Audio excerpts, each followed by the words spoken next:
Tika Scully. I'm on the board of the Simsbury Historical Society, and I'd like to welcome you today on behalf of the Historical Society and the Simsbury Senior Center to present this program today on Simsbury Citizen Soldiers of the Civil War.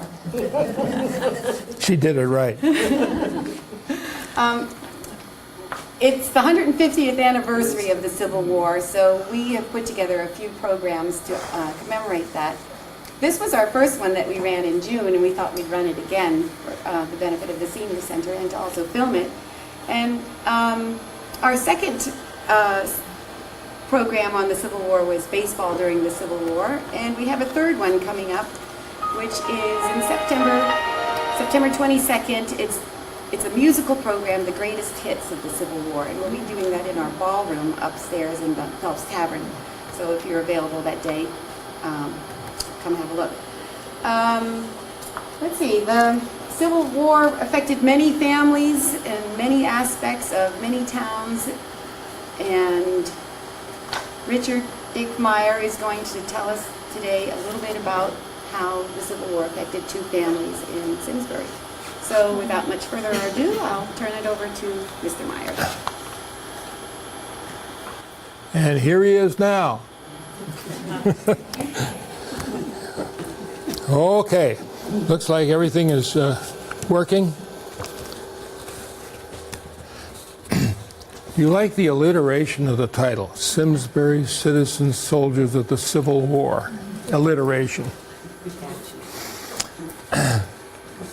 My wife thought of that.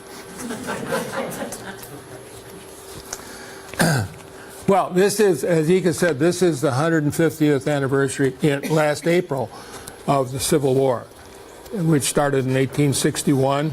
April 1861 lasted for 4 long years through April 1865.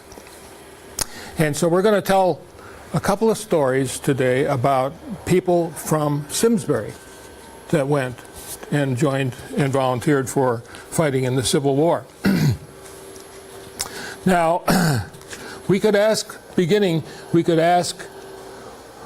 what Simsbury was like in the 1860s. How many of you were here?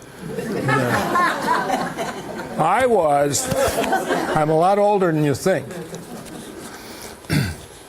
Have you ever wondered about the affairs of Simsbury during the Civil War from April 61 to April 1865.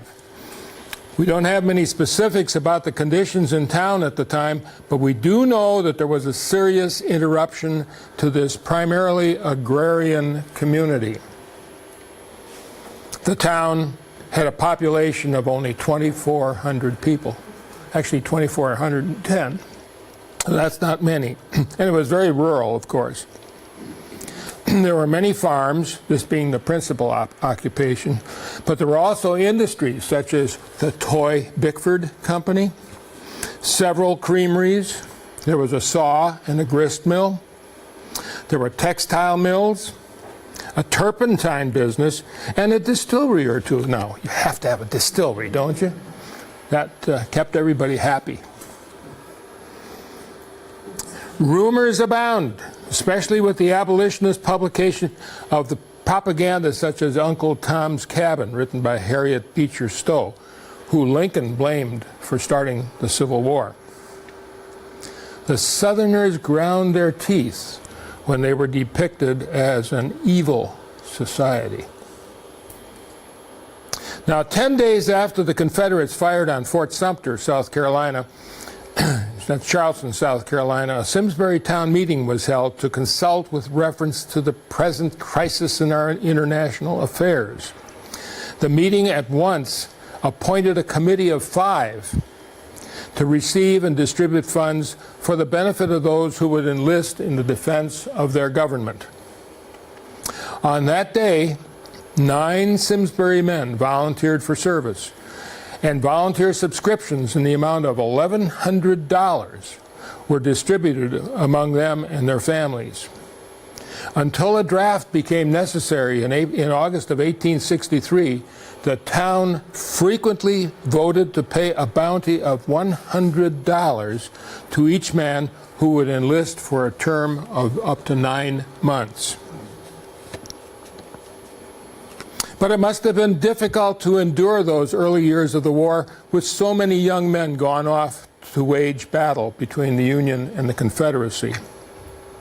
We see by the rolls that Simsbury answered President Lincoln's call for volunteers by supplying 195 choice young men.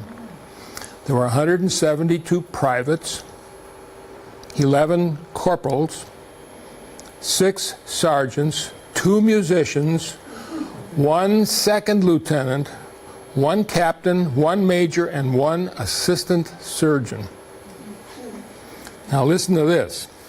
Some 13% of Simsbury's population went off to war. 13%. Worse yet, the town's population was divided into 3 groups by the census of those days. There were 600 free white males over 16 years of age. Another 600 of free white males under 16 years of age, and 1,200 were free white females. Remember, we're talking about a total population of 2,400. So 1/4 were free white males above 16, 1/4 were free white males below 16 of age, and the rest, the other half, were females. Thus, if only those in the first group, that first 600 group, were called to volunteer, we have 195 people that did so, almost 200, then 33% of the adult males left town to serve the Union.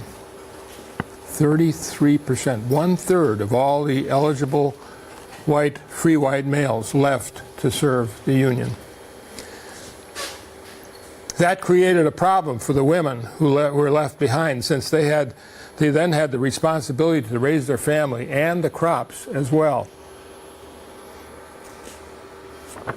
And some of the men of volunteer age were able to provide substitutes for their service for a fee of $200, and that allowed them to stay home. Those over 50 were also exempt from serving.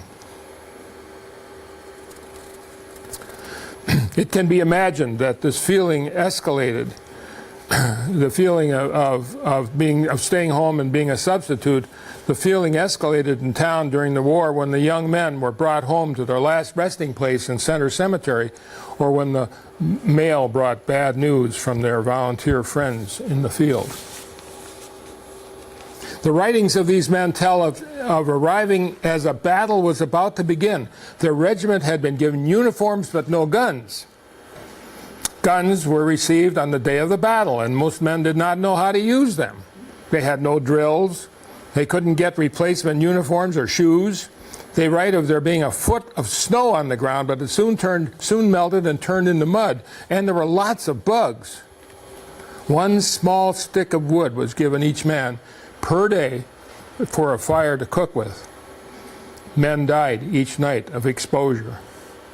The people of Simsbury were hearing of this, and they were heartsick.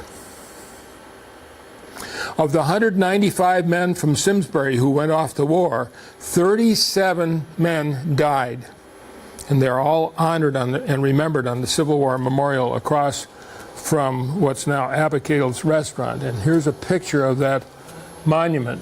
Many of you have seen it.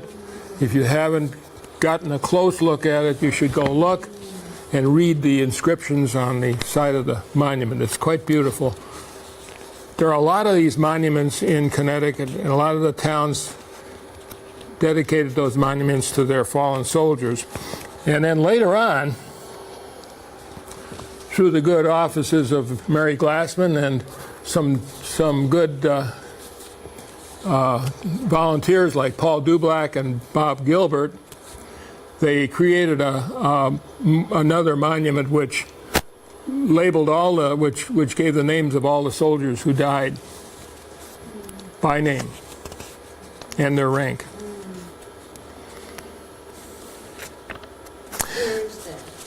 It's right below the statue of the monument.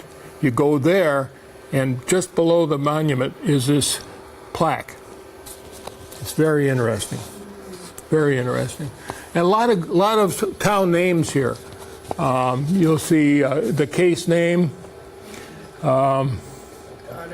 Goddard, Holcomb, Kilbourne, Prindle, Shepherd, Toy, Tuller, yep. All of our neighbors, old friends. Now, that sort of sets the pace about what was going on in Simsbury during those years. It was not easy.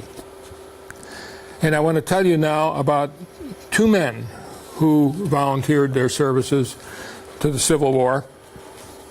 One story is sort of a sad story, doesn't end very well, and the other story is different. Now, in order to tell the first story, I really want to tell you how Ensign Bickford came to be, because that's part of the story. So I've created a chart which makes it real easy, right? Except you can't read it. But let me run through it for you, because it's quite interesting. This is the founding of Ensign Bickford Company. The chart is divided down the center. There's an American part and an English part. And we start out at the top in the upper left-hand corner. This is the Phoenix Mining Company of East Granby. They're the first copper mine in the United States, in America.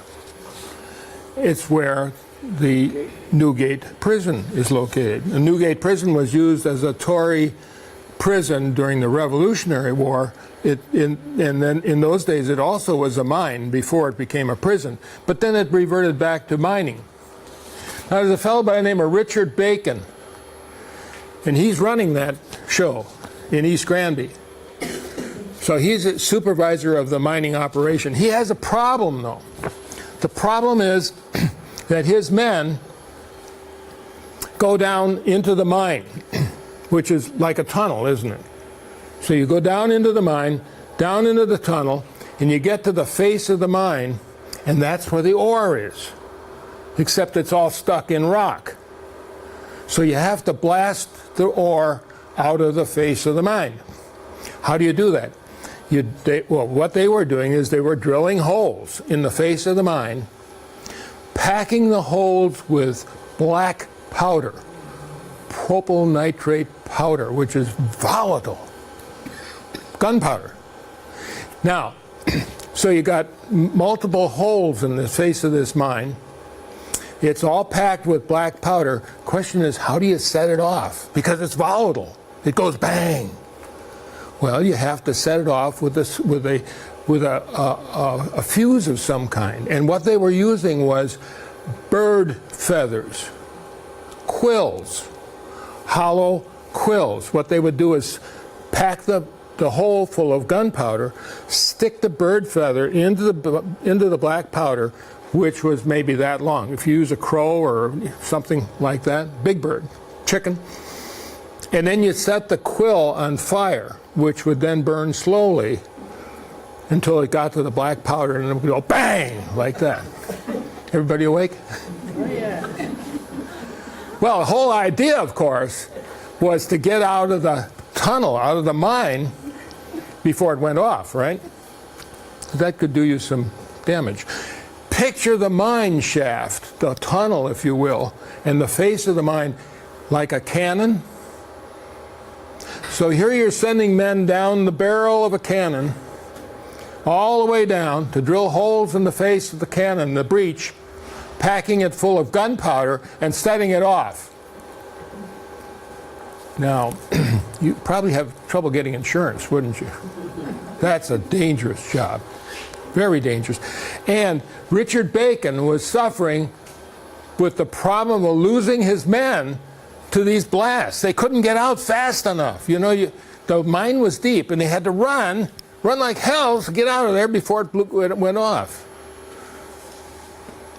So, but he heard that over here in England, in Tucking Mill, England, there was an outfit called Bickford, Smith and Davy. A fellow by the name of William Bickford had invented a thing called the safety fuse. And he got this idea by watching them making rope. And what they were doing, they put the strands of hemp or jute in a spinner, and they would spin the rope, twisting it up, and while it's being twisted, they would drizzle black powder along its length. And they twist it all up. And so the black powder winds up in the strands of this jute rope. Then they varnish it with a tar-like substance to keep it all together so it doesn't untwist, and also to waterproof it. Now when they did this, they wound up with a product that burned, and they called it the safety fuse. It burned 30 seconds to the foot. So if you had 5 feet of it, you have 5 times, so you have 2.5 minutes to get out of the tunnel, right? Or get out of the barrel of the can. So you could run, and if you made it longer, it'd give you a little more time. And so that's what they did. Richard Bacon thought this was a wonderful idea, so he goes to England, right here. He's going to England. He meets with Bickford, his son-in-law George Smith, and the mining engineer Thomas Davy. And he is convinced that the safety fuse is the way to go from now on to save lives and make his mining operation more prosperous. They liked Richard Bacon. Well, William Bickford sent Bacon back to America to form a new company. They would represent Tucking Mill. They would represent Bickford, Smith, and Davy and their safety fuse in America. They're the only ones that would do this. So they formed a new company, Bickford, Bacon, Bickford and Company. Bickford still has his name on it because he's a partner to the whole thing. And they built a factory in East Weetog at the base of the mountain. But they were running short of cash. They needed to be refinanced, so they picked up a partner, Thomas Eales. Then they changed the name to Bacon, Bickford, and Eales. And they were setting about making their factory operate and selling products and so forth. The only problem was that none of these guys were really very good businessmen. And so after 3 years, there was no profit. Well, in the meantime, William Bickford and his company were doing great. Business was thriving, so much so that they had to add people to keep the thing going. And one of the people that he added was Joseph Toy. Joseph Toy, their accountant and bookkeeper. Business was good. But he heard about the fact that they didn't have any profit here in America, and he was greatly annoyed. They lacked good governance, didn't they? They weren't doing the job. So he sends his new accountant, Joseph Toy, and his family to America to help solve the problem. They came in 1836.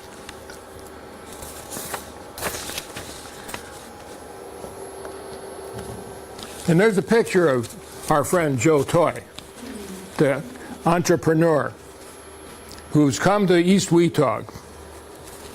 The trip to America was accomplished after 6 long weeks of being tossed about on the stormy ocean, to be followed by the search for a new home in a land of strangers. They made safe harbor in New York, and from there it was an easy sail up Long Island Sound to Hartford by way of the Connecticut River. And once here, their luggage was mounted on a heavy wagon, and they were off on the 10-mile drive over the mountain to Simsbury, their place of destination. As they were approaching the top of the mountain, guess what happened? Boom. She said boom. Yeah, that's what happened. The wheel fell off. Yeah, the wagon broke down, and they had to walk the rest of the way on foot down the mountain into East Weetog. Boom. And they were taken in by people who, like themselves, had come from England. And the people that took him in, the husband happened to work at the fuse company. He was Mr. Joseph Eels. Can you imagine? How lucky were they? This is the house that they came down the mountain to, and half of it was occupied by the Joseph Eels family and half of it by the Joseph Toy family. What a fortuitous thing, huh? They got a place to stay.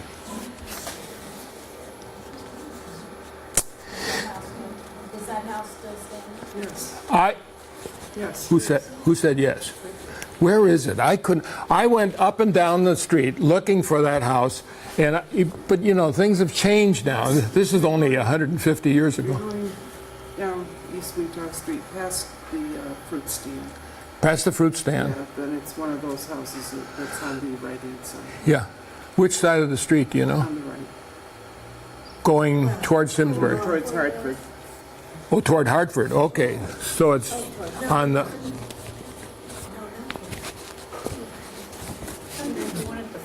We'll It's figure it out after. it's at the foot of, kind of at the foot of the mountain.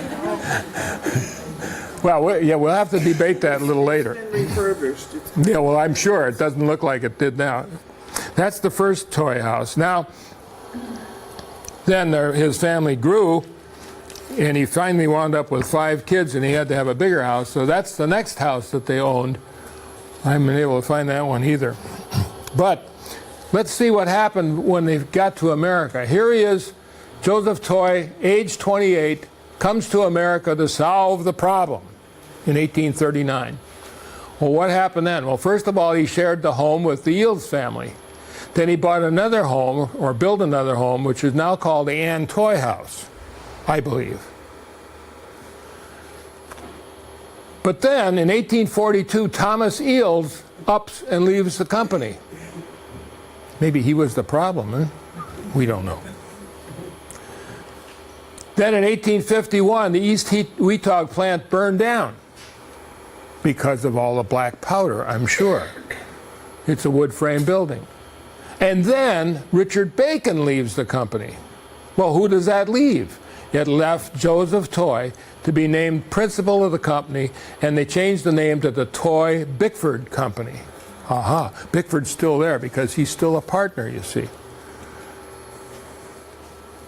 A new plant was built by Joseph Toy on Hop Meadow Street on land bought by Jeffrey O. Phelps. And that's where the plant is today. It's right on the Hop Brook River.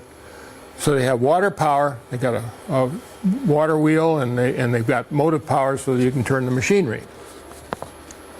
Business is good. The sons-in-law joined the firm. The Ralph Ensign, Lemuel Ellsworth, Charles Curtis. Then Joseph Toy dies in 1887. Ralph Ensign is named the manager, and the company name is changed to... we got there. So that's how it all happened. I'm sure everybody wanted to know about that. Now, let me get into the Civil War part here. As I said, Joseph Toy, when he came from England, he had 2 daughters and a son. It was a daughter and a son and a daughter. Daughter Mary, son Joseph Jr., and third child Susan, who married Ralph Ensign, by the way. I'm ahead of myself. Joseph Jr. was born in 1836. He was very bright and inquisitive. He wanted to create things. He was a doer. And although he was urged to study medicine or law, as many were, he wanted to study to be a machinist or an engineer. He wanted to create things. He apprenticed to several different firms in Hartford before coming to work for his father in the machine shop at the Toy Bickford plant on Hop Meadow Street. Now, the machine shop was in the basement of a 2-story wood frame building, which is manned mostly by female workers, making safety fuse on the upper 2 floors. The building was heated by wood stoves. Wood stoves. Wood frame building heated by wood stoves, and what they're working with is black powder. Think of the dust. On December 20th, 1859, at 8 a.m., there was an enormous explosion and a fire that blew the building apart, blew the roof off, and probably because there was black powder dust throughout the building and the wood stoves were known to throw an occasional spark. The explosion killed 8 workers, 8 female workers. Joseph Jr.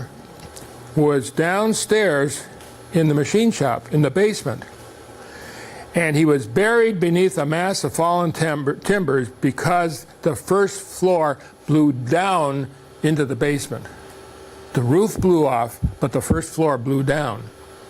So he was buried in that whole mess of burning timbers, and although suffering severe burns, he clawed himself out of the basement and made a dash for the sluiceway of the water wheel on Hop Brook. And he jumped in to extinguish his burning clothes. That saved his life, but Joe Jr., who was just 23 years old at the time, took many months to recover from his serious burns and other injuries, although it is said his nervous system, having received a shock from which he never recovered, he was still in frail health. And his sisters provided nursing and comfort to their injured brother. There's a picture of Mary Harris Toy, who married Reverend Mr. Dodge. That's his sister. That's his eldest sister. Now, after regaining health, reasonable health, Joseph ran for and was elected to the Connecticut State Legislature in 1860. The youngest member, he was only 24 years old at that time, and he was popular and had a fine record in 1860. That same year, Abraham Lincoln was elected as president in 1860. And he took office in January of 1861. And then the southern states began to secede from the Union. The firing on Fort Sumter started the Civil War on April 13th, 1861. But believing that this was to be a short war with only 1 or 2 battles to settle the issue, President Lincoln called for 90-day volunteers, men to serve their country. His call was made through the various northern state legislators, including our Joseph Toy Jr., who was down in Hartford and being a legislator in the Capitol. Joseph worked diligently to recruit 78 men from Simsbury and surrounding towns, but after doing so, he decided to go with them, even though he was in frail health. He was mustered in to the service on January 1st, 1862.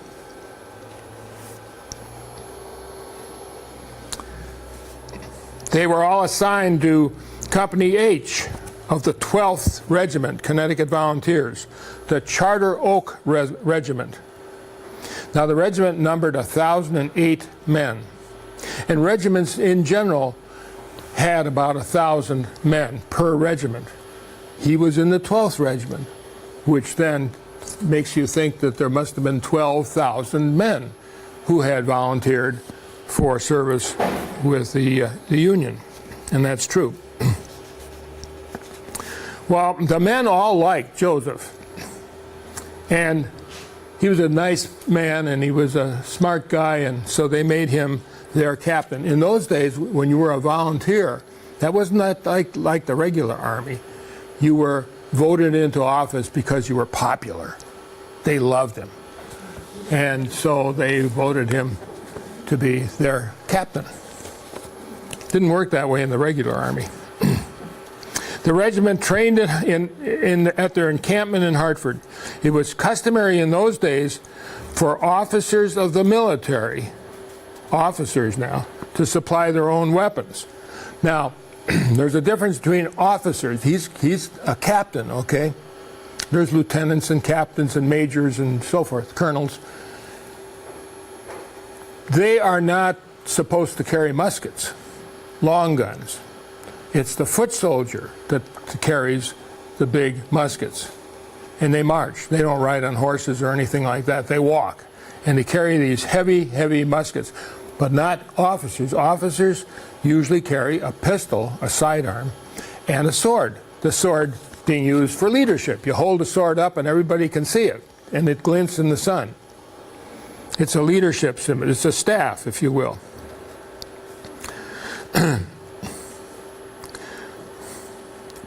Now, Captain Joseph Toy was given a gift, a fine engraved Colt percussion revolver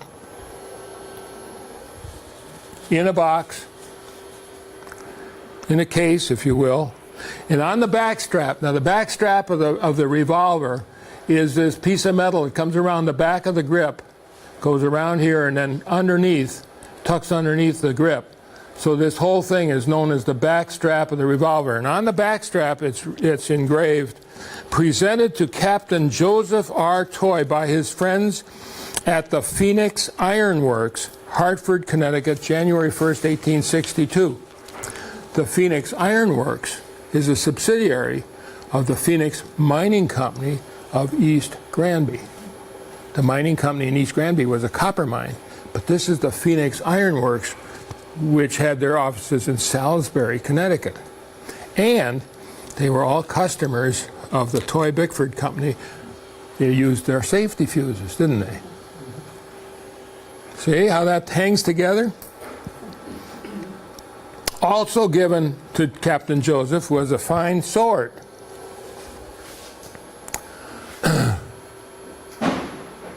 And by the way, I have these instruments, these weapons here on the table, which you can look at later. Now, this sword says, presented to Captain J.R. Toy by the citizens of Simsbury, Connecticut, January of 1862.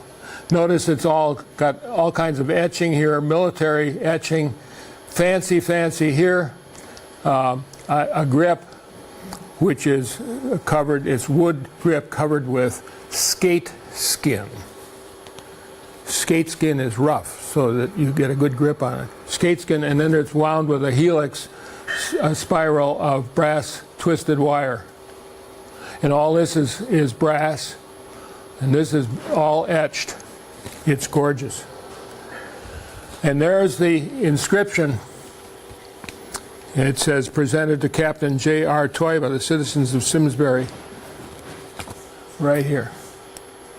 It's quite a trophy. Now, in the spring of 1862, they had just finished their training in Hartford. The regiment traveled then to New York City by rail, and then on February 27th, by steamer to New Orleans to join General Benjamin Butler in the Battle of New Orleans. However, it was a crowded ship, and everyone came down with dysentery. Dysentery. That isn't too nice, is it? So they were all sick. The ship arrived at Ship Island off the coast of New Orleans. Now, Ship Island is one of the 7 barrier islands. There's 7 barrier islands right off the coast of New Orleans. They're like sandbars. And it starts out with Dauphin Island on this end where the Sea Lab is located, and then it goes 2, 3, 4, 5, 6, and 7 was Ship Island. And that's where they brought these sick men. And they stayed on that island for a while. General Benjamin Butler occupied, let's see, wait a minute. Now, the New Orleans surrendered to Admiral David Farragut on April 25th. So they were on that island for January, February, March, April. They were there for 2 months. Then Benjamin Butler occupied the city in May, that's 3 months, and many on board the ship were disappointed because they were not in the fight. So they went down there. They were all sick. They stayed on the island for 3 months. And then the regiment moved their camp to Carrollton, Louisiana, just north of New Orleans. Now we have letters from Captain Joseph Toy to his family telling of the latest news from New Orleans in May of 1862. He writes that he had written from 50 to 100 letters because there was plenty of free time when he wasn't sick. But he had received just 5 in return. He talks about sleeping at night with just the blue heaven for a coverlet. He tells of the oppressive heat of the day and the cold, damp nights with heavy dews. Of course, there were droves of disease-carrying mosquitoes. He jokes that Yankees weren't supposed to flourish in that climate. They had no business being there. Also, he says the only water we have is from the Mississippi River, which at this high stage represents or resembles a clay pool after a thunder shower, just like our Farmington River. If you looked at the Farmington River today, that's what it looks like, a clay pool. The only way, it seems that he's trying to fix something to filter or settle it, the clay out for his company's use. The water, so he can use the company can use the water. He writes that he can procure milk, eggs, and chickens, but he has not been paid, so he has no money. He says if all New Orleans were on sale for a cent, he could not buy a single paving stone. He pleaded for postage stamps, saying there's no telegraph communication and you can't conceive how ignorant we are. He asked his kin for their judgment on how the war is going and, in their opinion, how and when it's likely to end. He said that rumor has it that the Confederates have defeated General McClellan and Washington is in their hands. So he was pretty much out of commission down there. But then, because of all the mosquitoes, the hot weather, and all the other things being out in the elements, he contracted typhoid fever and malaria, both. His men wanted him to resign and go home and be cared for by his family, but he felt duty-bound not to leave his men. He became weaker and weaker and weaker and finally died on June 21st, 1862, at the age of 25. Lieutenant George Hanks of Hartford, Connecticut, was his tent mate. And he had made an agreement with Captain Joe, that he would send his body and all personal effects back to his family in Simsbury. So he seated Captain Joe. Well, now, the problem he had was they didn't have any embalming fluid. Most people that died were put in caskets with a double bottom, which was filled with ice, so that the person could be observed and then there could be a decent burial. But Lieutenant Hanks knew that Joe was going to be on the train for a while, and he had to do something to preserve Joe's body. So he dressed Joe in his full dress uniform, seated him in a barrel on a bench that he made, tied him in, and then he filled the barrel with brandy right up to here to preserve Captain Joe. And he sent him back to New York by rail. So he arrived in New York City in a barrel of spirits. From there, he was transferred to a metallic casket and shipped to Plainville, Connecticut, and thence by wagon to Simsbury. His funeral would have been conducted at the Methodist Church, little wood-frame church down here, where you know where the Methodist Church is, which is all brownstone now. But in those days, it was a wood-frame church, and his family were members there, and his father was a sometime preacher. But the church was way too small to handle the large crowd of well-wishers from all the towns in the area. His burial service was held at the First Congregational Church of Simsbury on Drake Hill. A special train brought out people from Hartford, and you'll remember he was a legislator, and he had a lot of friends in Hartford and all the surrounding towns. Joseph Toy Jr. is interred in the family plot in Simsbury Center Cemetery. You go in the center of the cemetery, go up the hill, and the Toy monument is up there about 3/4 of the way up. So that's a sad story. The man he volunteers, he goes to serve his country. He has all these fancy weapons, which he never used, and then it was all sent back here along with Captain Joe. And by the way, these weapons are like brand new. They're beautiful. Now I'd like to tell you another story. This one's a happier story, though. Want to hear a happy story? Want to hear a happy story? Okay. Here goes a happy story now. This is a picture of a house over on Terry's Plain Road built by Job Case. Job Case was the first tobacco farmer in the Farmington River Valley. His farm was on, as I mentioned, Terry's Plain and Ferry Lane, right on the corner. It's still there, that house. His son, he had two sons, Alonzo Grove Case and Ariel Case, and they were raised on the homestead right there in that house. Alonzo attended the one-room schoolhouse close to his home, and he continued his education at the Connecticut Literary Institute and Suffield and Wilbraham Academies. At the age of 25, he married Julia Chafee of Simsbury and ultimately had 9 children. They were farmers. They had to have a lot of kids to run the farm. He continued to farm the homestead with his father Job until 1862. Now, Alonzo and his older brother Ariel had attended the July 1862 funeral of their very good friend, Captain Joseph Toy. They had stayed home from the Civil War. Probably they had paid their $200 substitution fee. And they had not volunteered because their father, Job, needed their help running the family farm, the tobacco farm.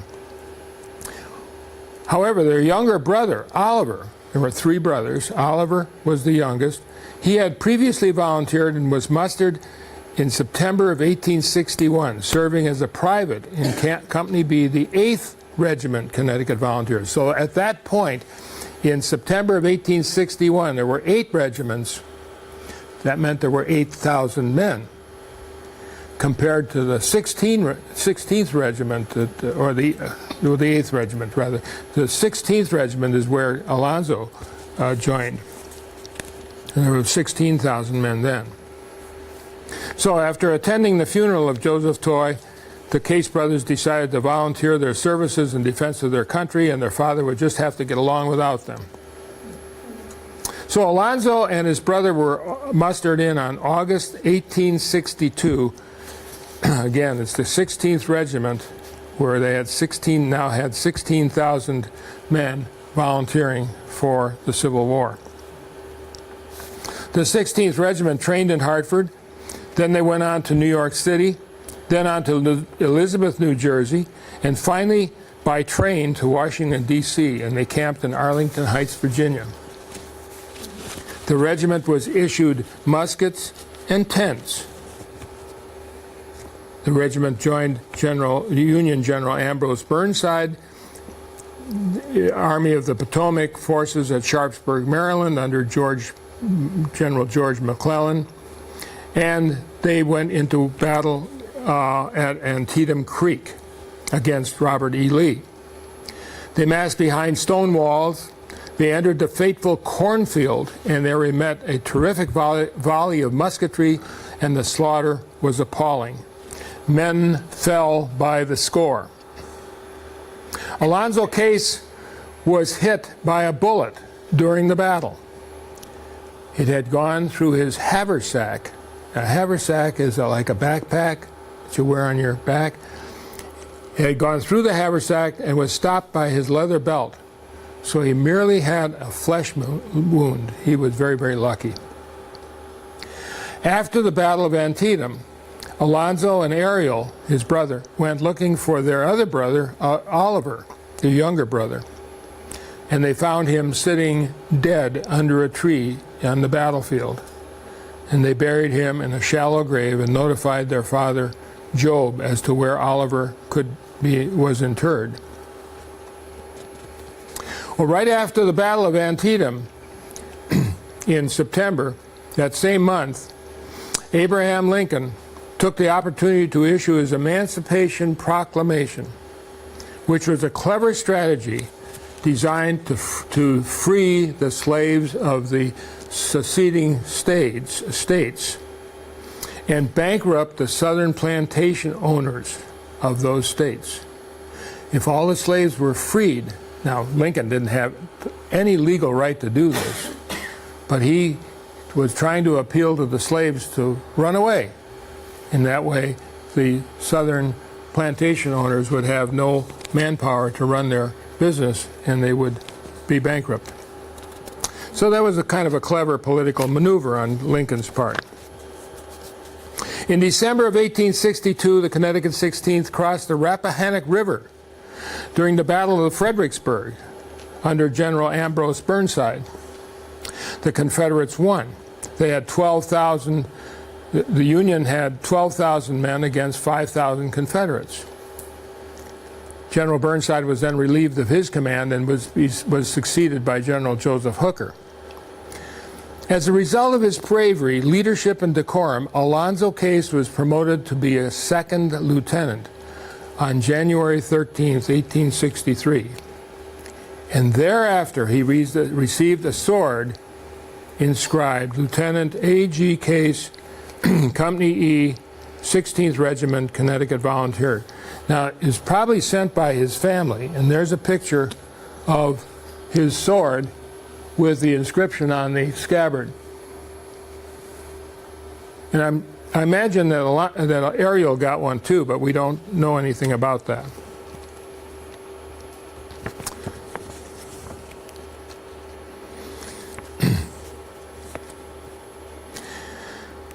The 9th Army, including the Connecticut 16th, Alonzo's regiment, was then detached and ordered into winter quarters at Newport News, Virginia. This was the winter of 1862-63. And then the Connecticut 16th received orders to go into the field and disrupt Confederate installations. In other words, sabotage, burn bridges, tear up railroads, sink ships in harbors, tear down telegraph wires, and so forth. And that's what they did. I put together this is what happened while they were doing all this subterfuge. What was going on in the Civil War, in May there was the Battle of Chancellorsville.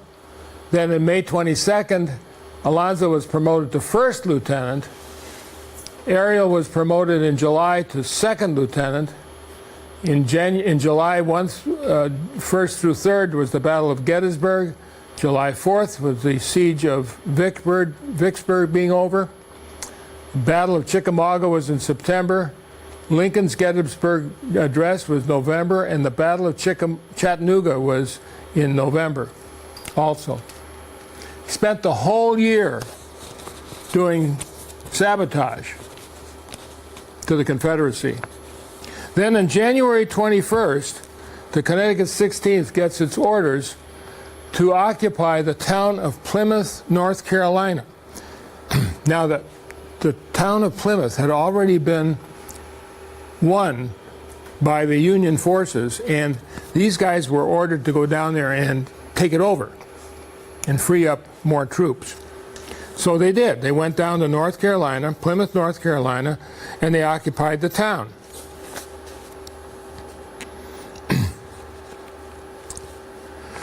Now, word came in March, that was in January. In March, word was received that the Confederates were building a large ironclad ram upstream the Roanoke River to use against the Union wooden ships. They were right on the Roanoke River, and what they had done is they had trained their cannons on the river, so that prohibited any traffic, any Confederate traffic, from going up and down the Roanoke River. As soon as the ships came into within range, then the Connecticut 16's cannons would blow them out of the water. By April, the Confederates said they couldn't put up with that blockade any longer. So Confederate General Richard F. Hoke and his overwhelming force of 12,000 Confederate troops attacked the town of Plymouth, North Carolina, with Connecticut 16's 1,600 troops, 1,200 against 12,000 against 1,600. A little on the lopsided side. Confederates were assisted by the ironclad the Albemarle and the Roanoke River, which was shelling the town while the Confederates were trying to take the town. 5 times the enemy stormed the lines, and many times they were repelled with great slaughter. But the superior numbers of the Confederate infantry soon compelled the 16th Connecticut to surrender to General Hoke. And General Hoke, by the way, was one of the youngest major generals in the Confederate service. The losses to the Connecticut 16th, including the captured, were 436 out of the 1,600 that they had. Our friends Alonzo and Ariel Case were captured, and they were forced at that time to give up their swords and their pistols.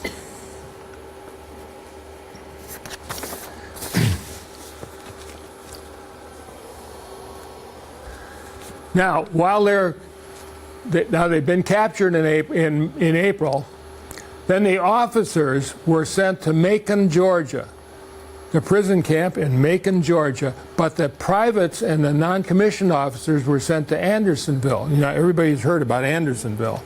Not too many people know about Macon, Georgia. But Macon, Georgia is where they sent the officers so that they couldn't see what was going on in Andersonville. Things were really bad in Andersonville. There were 34 acres of land there, and just enough room for each person to lie down. That's all the room they had. It was really bad. Where was it they went instead of Andersonville? Macon, Georgia. Macon, Georgia. Now, Macon, Georgia is due east from Atlanta on the way to Savannah, Georgia. So, Alonzo and Ariel were sent to Macon, Georgia, and all the rest of their privates were sent to Andersonville. Now, in the meantime, in June, General Sherman began his siege of Atlanta. That's the next month, May, June. And because it's a siege, it took 3 months to win Atlanta. So Sherman takes Atlanta against John Bell Hood, who was the Confederate general. He finally captures Atlanta and decides to teach them a lesson. So he burns the whole place down. That's why when you go to Atlanta, there aren't any old houses there. All places in Atlanta have been destroyed by General Sherman. And then he starts his march to the sea. March to the sea, to Savannah. Well, if you go from Atlanta to Savannah, what's right in the way? Macon, Georgia. So they moved the officer prisoners to Savannah, Georgia, to get them out of the way, because he thought, well, if Sherman gets to Macon, they're going to release all the prisoners to add to his army. So they moved them to Savannah. Well, in November, Lincoln was reelected president. In December, Sherman goes right past Macon, Georgia, and approaches Savannah. And where's Alonzo and Ariel? They're in Savannah. So the Confederates said, wait a minute. We got to get these guys out of here. So they're going to move them up to South Carolina in Columbia. Meanwhile, Sherman, and here the Confederates moved the officer prisoners to Columbia, South Carolina. Meanwhile, Sherman occupies Savannah. And by the way, he sends Lincoln a telegram. He says, I give you Savannah, Georgia for a Christmas present. Lincoln thought that was cute. So anyhow, guess where Alonzo and Ariel are now moved up to Columbus, South Carolina. And then Sherman turns north, and he occupies Columbia and Charleston, South Carolina, and frees all the prisoners, finally. So Alonzo and Ariel are now paroled. That means that they're freed. And they're returned home. They return home to Simsbury. Well, that makes it kind of a happy story. He's gotten back. And then, of course, on April 9th, 1865, the Confederate General Robert E. Lee surrenders to Union General Ulysses S. Grant at Appomattox Courthouse, and the war is basically over. Now, Alonzo returned to Simsbury, and he resumed the farming of tobacco and raising of livestock. The cases eventually had 9 children. Alonzo ran for and was elected to the state legislature in 1867, just like Captain Joe. He was a legislator also. But then he was also elected a selectman of Simsbury for 2 years and a tax collector for 2 years.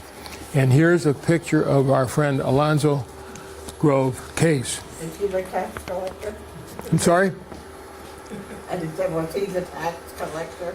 He was a tax collector also. He was a selectman, a tax collector, and a sometime legislator. Now you might think that's the end of the story, but there's more to the happy story.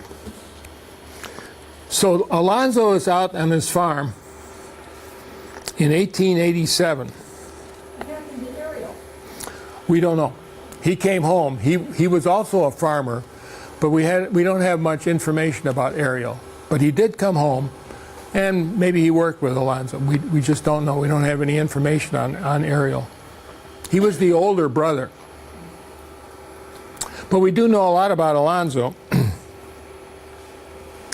So in 1887, which is 22 years after the end of the war, Alonzo has been out in the fields all day. And it's getting late. He comes back, rides his horse back up to the house on Terry's Plain Road. Walks up to the back porch and sits down in the rocker waiting for his wife to call for supper. She's in there making supper with the 9 kids, right? Maybe they fed them early, I don't know. Anyhow, Alonzo comes in, he's sitting on the porch waiting for something to happen. Maybe he's having a beer, I don't know. So he reaches down, there's a newspaper on the floor. He reaches down, picks up the newspaper. It's the New York Sun newspaper. Now the newspapers in those days were just a whole bunch of different things, all mixed up.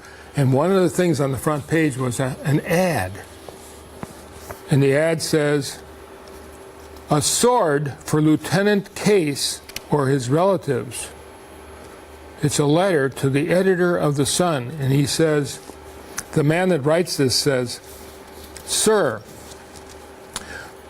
I am presently boarding with Captain James A. Morrow, who during the war was captain of the Company H, 55th Regiment, North Carolina troops."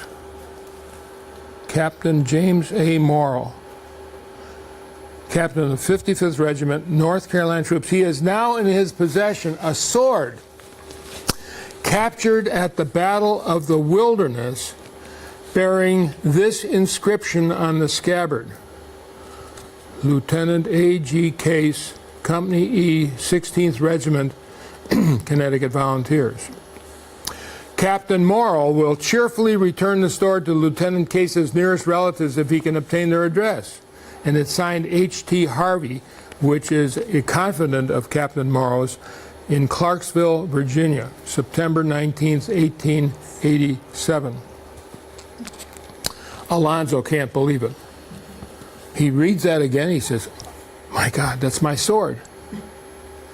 So Alonzo immediately drops everything, misses supper, writes a letter to H.T. Harvey and Captain Morrow and says, you know, I'm alive. Here I am. I'm in Simsbury, Connecticut, and you've got my sword. Boy, I sure like to get that back. And he explains how he was captured in Plymouth, North Carolina. James Morrow responds, and he says he believes his credentials, and he's sending the sword back by Southern Express, which is a railroad express. Alonzo receives the sword from Captain Morrow and sends his thanks. And then they start corresponding back and forth. He's got a new friend now. He starts corresponding with Captain Morrow, and Morrow back with him. And one of the things he asked was, how did Captain Morrow get Alonzo's sword? How could that be?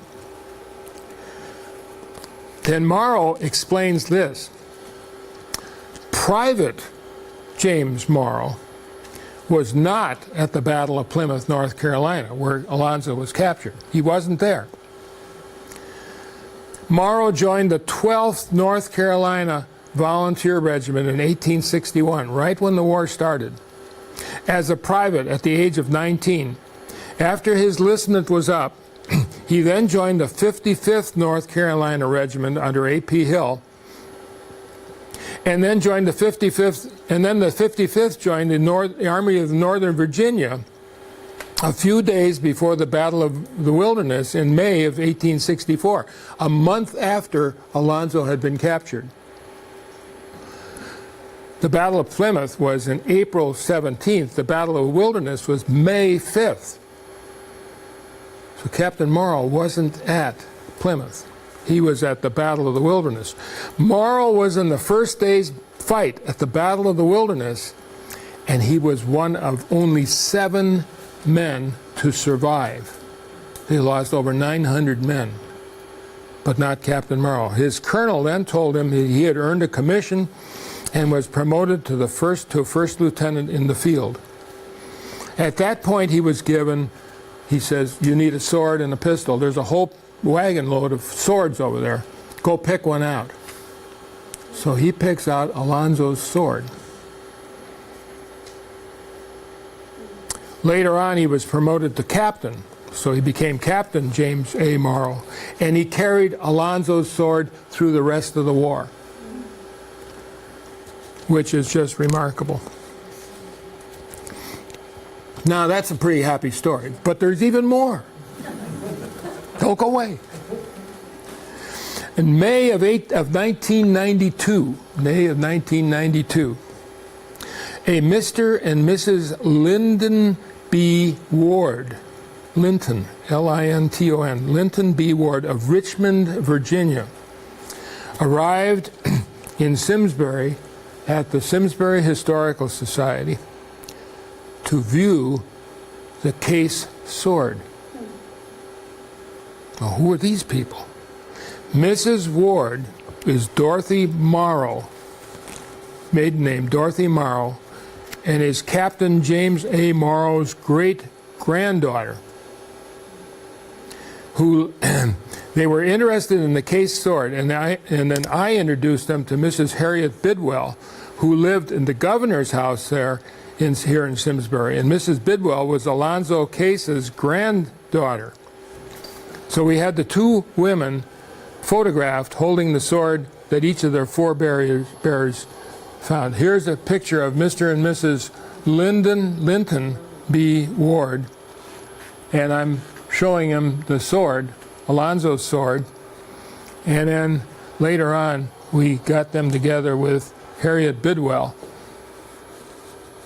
the granddaughter of Alonzo Case. So there's the sword, which we have right here. This sword was carried in the Civil War by both these men, one in the Union and one in the Confederacy. Harriet Bidwell is the granddaughter of who? Of Alonzo Case. Granddaughter. Not Is the that great your granddaughter? she is the granddaughter. Mrs. Dorothy Morrow is the great-granddaughter. They're a generation apart.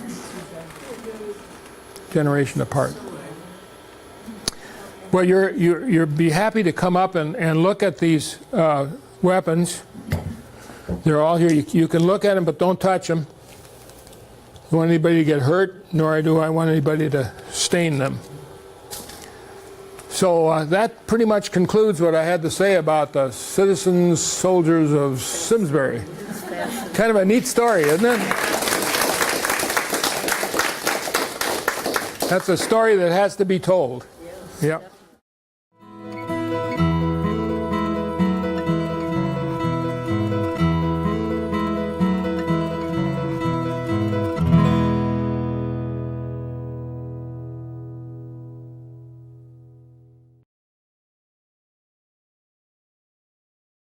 Funding for Simsbury Community Television is provided in part by contributions from viewers like you. Thank you.